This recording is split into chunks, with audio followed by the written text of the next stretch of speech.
इतिहास विषय से यदि आप असिस्टेंट प्रोफेसर बनना चाहते हैं, या आप इतिहास विषय से स्कूल व्याख्याता बनना चाहते हैं, या पीजीटी या किसी भी सेंटर में, केवीएस में, डीएसएसबी में, कहीं भी आप जाना चाहते हैं, तो क्या बेहतर हो सकता है इस विषय को लेकर? क्योंकि मैं खुद इस विषय से जुड़ा हुआ हूँ।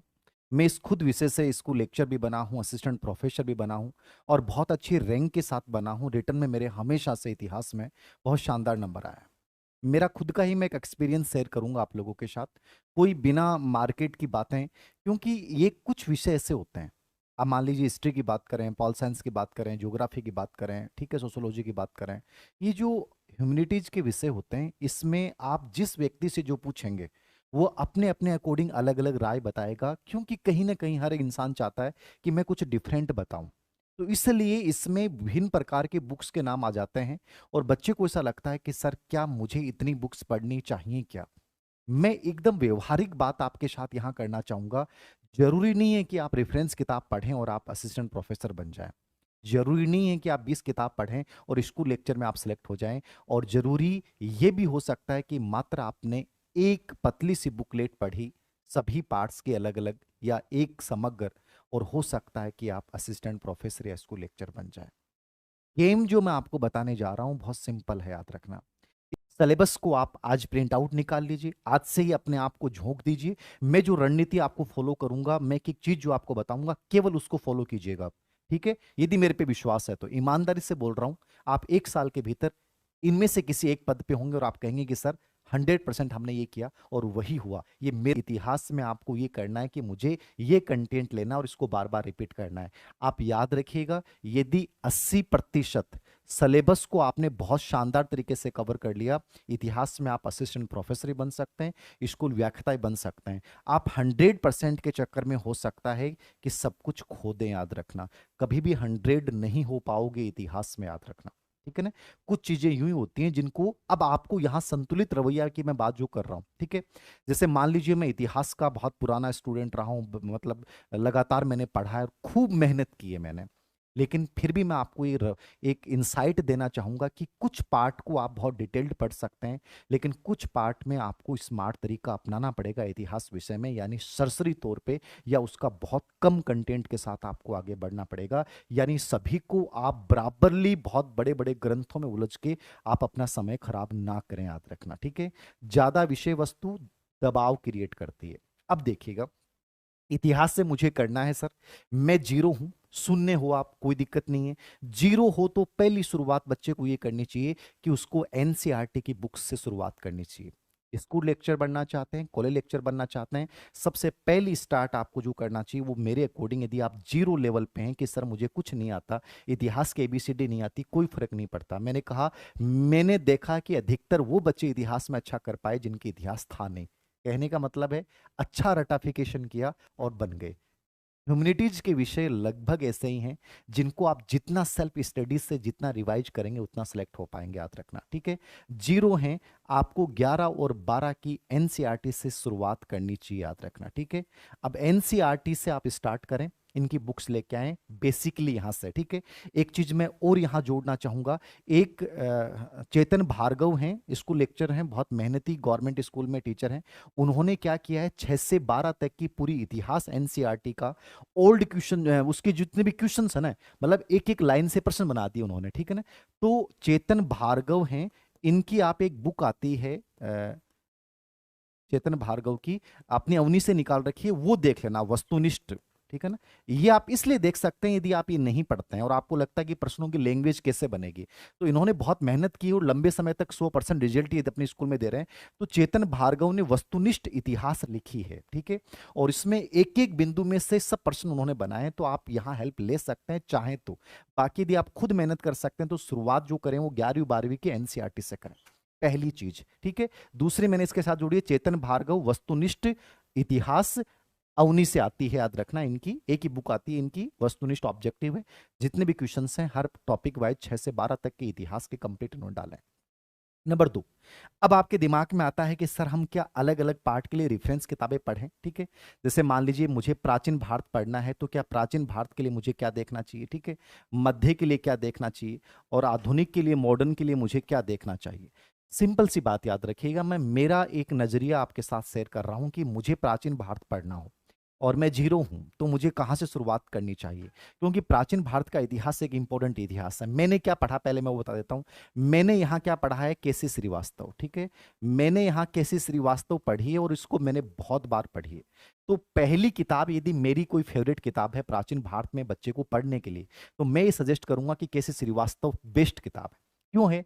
क्योंकि याद करने में बहुत आसान है। मैंने कोई 21 या 22 बार इस किताब को रिपीट किया होगा, जबकि इस किताब के आप साइज़ देखोगे ना तो आपको लगेगा सर ये किताब तो नहीं पढ़ी जाएगी, जबकि सबसे आसान और सबसे लंबे समय तक याद रहने वाली ये किताब है और आरपीसी के लगभग पर्सन केसी श्रीवास्तव से आ जाते हैं।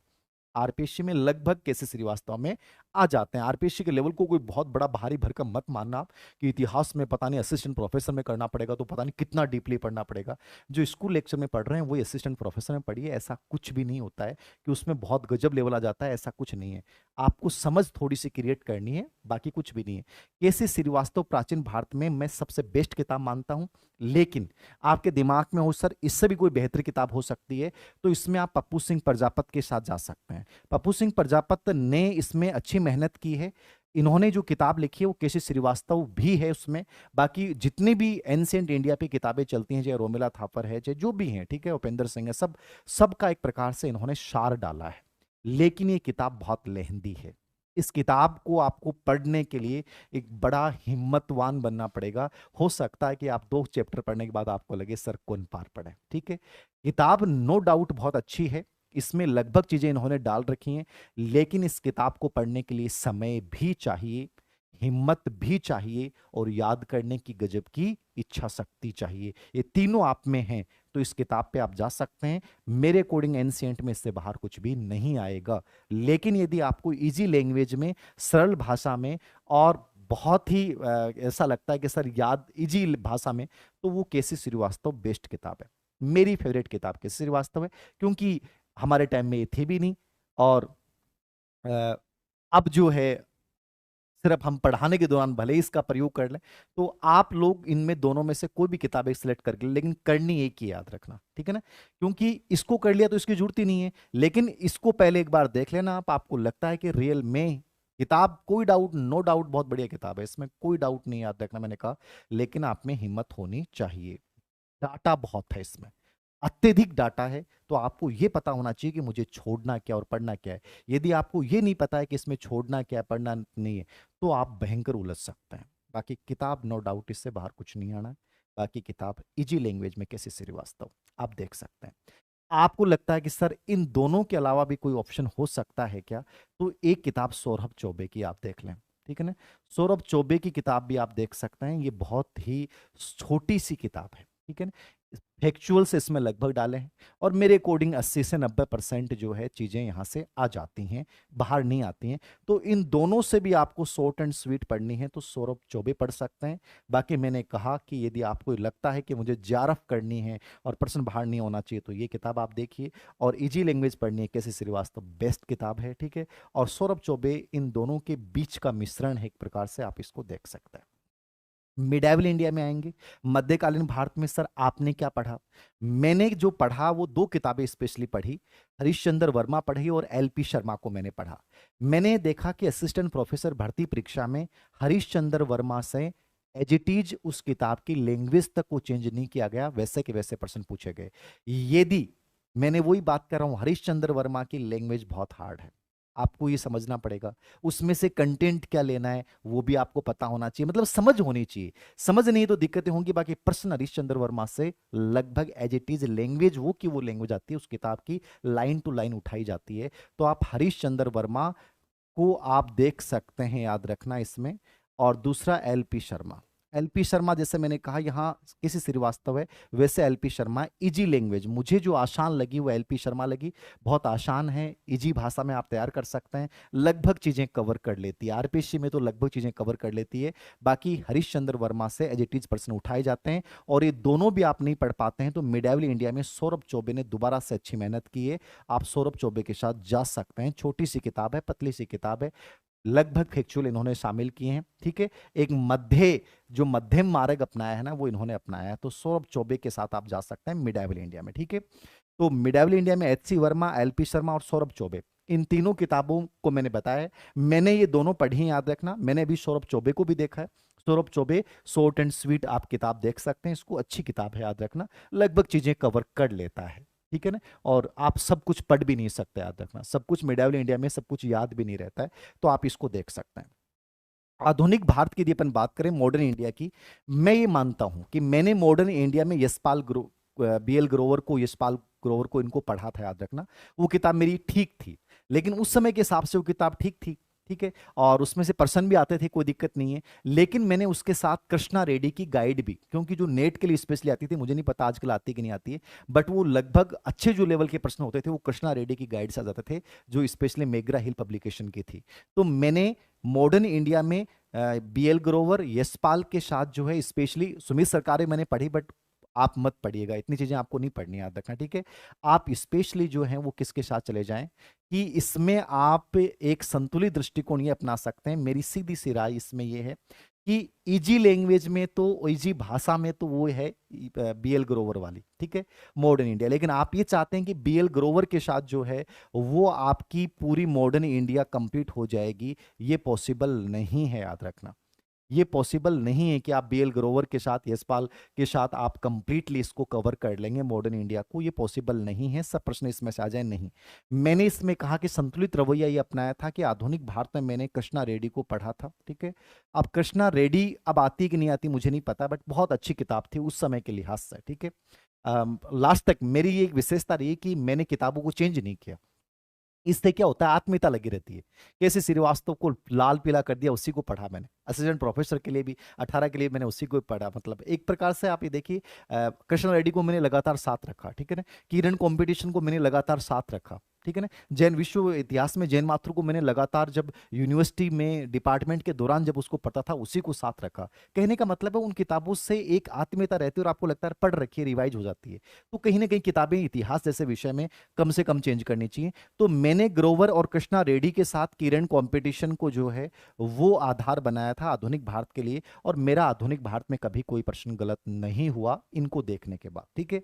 अब आप यहां पे यदि डिटेल्ड जाना चाहते हैं तो आप यहां पे, जैसे आधुनिक भारत में अरविंद भास्कर ने भी 2 किताबें लिखी हैं, लेकिन 2 पार्ट पढ़ना बड़ा मुश्किल हो जाता है सब, ठीक है ना। कि 2 पार्ट आप पढ़ें सिर्फ मॉडर्न इंडिया के लिए, तो हो सकता है कि आप समय की नजाकत और वर्तमान में आप लोगों में जो पेशन का भाव है उसको देखते हुए मैं आपको यही राय दे सकता हूं कि यहां पे आप ग्रोवर को पढ़ना चाहें पढ़ लें, इजी भाषा में है और बहुत जल्दी पढ़ी जा सकती है किताब। कॉन्फिडेंस आ जाएगा कि मैंने एक रेफरेंस किताब पढ़ ली। और उसके साथ जो है वो आप किरण या आर्य कंपटीशन, जो भी तथ्यात्मक किताबें हैं, मैं किरण को इसलिए बेटर मानता हूं क्योंकि किरण में अनावश्यक चीजें नहीं है, ठीक है ना। बहुत संतुलित सा मैटर था किरण में, और तथ्यात्मक है। लास्ट में ये चीजें पढ़ने के बाद उसको रिपीट कर लेते हैं तो लगभग चीजें एग्जाम में आनी वहीं से हैं। आप सीधे किरण कंपटीशन या आर्य कंपटीशन को पढ़ते हैं तो याद नहीं हो सकते, लेकिन जब इतना आपने पढ़ लिया है तो उसके बाद रिपीट करेंगे तो बहुत जल्दी याद हो जाएगी। तो इसमें मैंने स्पेशली हमेशा इसको प्रीफर किया है क्योंकि इसमें कंटेंट बहुत एकदम संतुलित था, ठीक है। आपके आर्य भी देख सकते हैं, आर्य का पुराना एडिशन ज्यादा बेटर था, अभी वाले में उन्होंने बहुत सारी चीजें अनावश्यक डाली हैं, ठीक है। तो कृष्णा रेड्डी मैंने देखी है, आप देखना चाहें तो देख सकते हैं। यशपाल ग्रोवर, ये आधुनिक भारत के लिए मैं सजेस्ट करूंगा। ये मेरी बात है, ये मेरी व्यवहारिक बातें, याद रखना। और बाकी मैंने ईमानदारी से कहा कि मैंने कई लोगों को देखा है जो साइंस बैकग्राउंड से आए, इनकी किसी भी किताब को नहीं पढ़ा। ये जितनी भी रेफरेंस किताब मैंने बताई हैं, सिर्फ एक तथ्यात्मक किताबें पढ़ी, एनसीईआरटी को पढ़ा, ओल्ड एग्जाम के क्वेश्चन पेपर निकाले, और साहब असिस्टेंट प्रोफेसर भी बन गए, स्कूल लेक्चर भी बन गए। मैंने कहा पॉसिबल है, पॉसिबल है, याद रखना। तो ये आप पे डिपेंड करता है। यदि सिस्टमेटिक तरीके से आगे बढ़ना चाहते हैं आप, इसके साथ आगे जाइए। प्राचीन भारत में किसी श्रीवास्तव, पप्पू सिंह प्रजापति में से आप कोई भी किताब ले सकते हैं। मैंने कहा ये बहुत बेस्ट है, बट आपकी हिम्मत होनी चाहिए, ठीक है। बाकी मैंने ये दोनों चीजें ये पढ़ी है, स्पेशली मध्य में एच सी वर्मा मैंने पढ़ी है, एल पी शर्मा पढ़ी है। ये इजी लैंग्वेज में हरीशचंद्र वर्मा से प्रश्न आते हैं। सौरभ चौबे आप बीच का रवैया अपना सकते हैं। यशपाल ग्रोवर, कृष्णा रेड्डी, किरण को मैंने आधुनिक भारत के लिए स्पेशली पढ़ा है। यद्यपि मैंने स्पेक्ट्रम को भी पढ़ा था, बट स्पेक्ट्रम आप यूपीएससी के हिसाब से ठीक है, बट ये जो पीसीएस के एग्जाम्स हैं उनके लिए ज़्यादा इतना बेटर नहीं हो सकता, ठीक है। तो इसमें आप देख सकते हैं। प्राचीन, मध्य, आधुनिक में आप ये चीजें जा सकते हैं। ये तीनों नहीं पढ़ सकते हैं तो मैंने आपको रवैया बता दिया, आपकी फैक्चुअल याद करने की ताकत है तो किरण आर्य के साथ आप जा सकते हैं, ओल्ड क्वेश्चन पेपर को निकाल सकते हैं, एनसीईआरटी को आप अच्छे से करें, बेस्ट हो सकता है। ठीक है, इसके साथ प्राचीन, मध्य और आधुनिक के साथ मैंने कहा कि चेतन भार्गव की एनसीईआरटी वस्तुनिष्ठ जो है आप ले लें, ताकि ये चीजें आपकी, क्योंकि जो हटके प्रश्न आते हैं, बहुत आपको लगता है कि प्रश्न हिस्ट्री में बहुत अजीब सा प्रश्न आ गया, वो सब एनसीईआरटी का पेपर होता है। एनसीईआरटी से जो प्रश्न होते हैं वो हटके होते हैं, तो आप एनसीईआरटी स्ट्रॉन्ग बना लीजिए, फिर हिस्ट्री में कोई दिक्कत नहीं आएगी। तो वो चेतन भार्गव ने बहुत अच्छी मेहनत की, आप उसके साथ जा सकते हैं। उसके बाद यदि आप बात करते हैं विश्व इतिहास की, ठीक है, ये तीनों आपको पढ़ने हैं, चाहे स्कूल लेक्चर पढ़ें चाहे कॉलेज लेक्चर पढ़ें, लेकिन आप याद रखिएगा इसमें, अब ये किताबें आप ले आए, सिलेबस आपके सामने होना चाहिए। सिलेबस में यदि ये दे रखा ना कि प्लासी का युद्ध, तो प्लासी का युद्ध ही पढ़ना है, ठीक है ना। जब सिलेबस में देख रखा कि अंग्रेजों का भारत में आगमन, यूरोपीय कंपनियों का यहां से यहां तक, तो बस वही डेट पढ़नी है। मतलब इतिहास में आपको अपने आप को लिमिट में रखना है, टू द पॉइंट चलना है, एक भी बिंदु आपको एक्स्ट्रा नहीं पढ़ना है। जो